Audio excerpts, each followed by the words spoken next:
I call this video, what do you need to do, what do you need to manage, maybe, to hit a shot where you want it to go.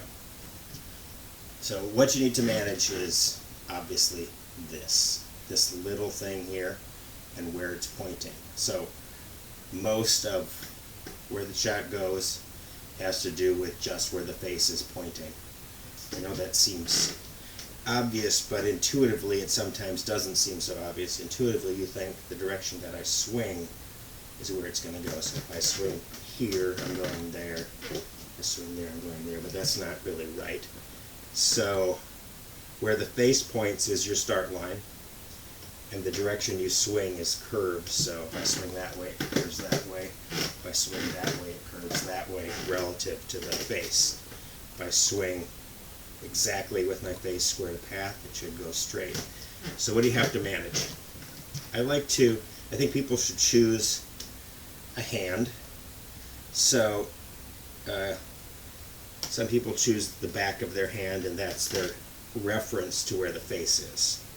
So if I know where that is, then I know where the face is, and if I return this, I know that my face is square, if I can return that to the ball. So I'll try one like that. I'm thinking of this through the ball. I'm just going to do a little one. Not bad. I like that okay. Probably a little left. So that's one way to think of it. That hand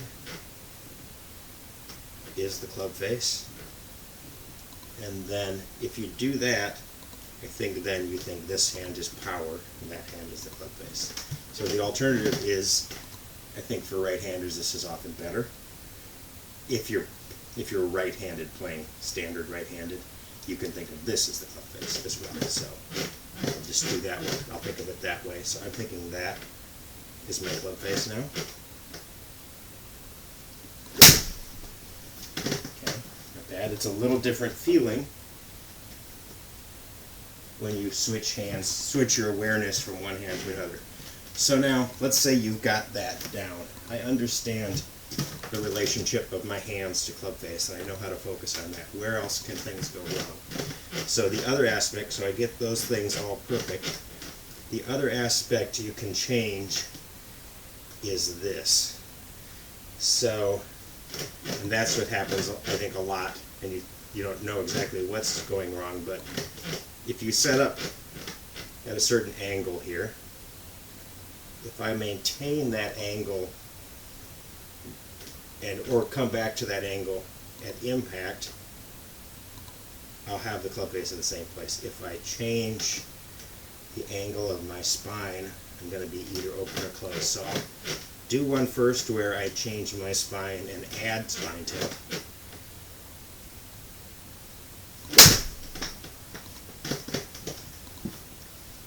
So there, I've gone off to the right and faded it, and added spine tilt.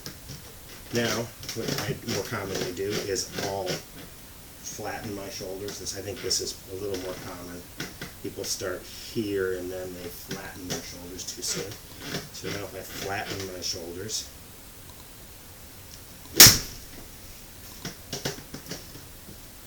you can see I moved it off now without changing my hands at all. Now I moved it off the other way. So those are the skills in terms of controlling basically where this is aiming, which is one part of it.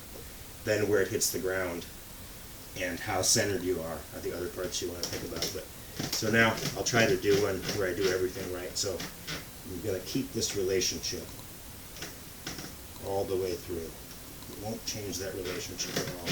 Let's see if I can do that. Actually, it was a little behind that one. I'm guessing it's going to draw a little. That was close. So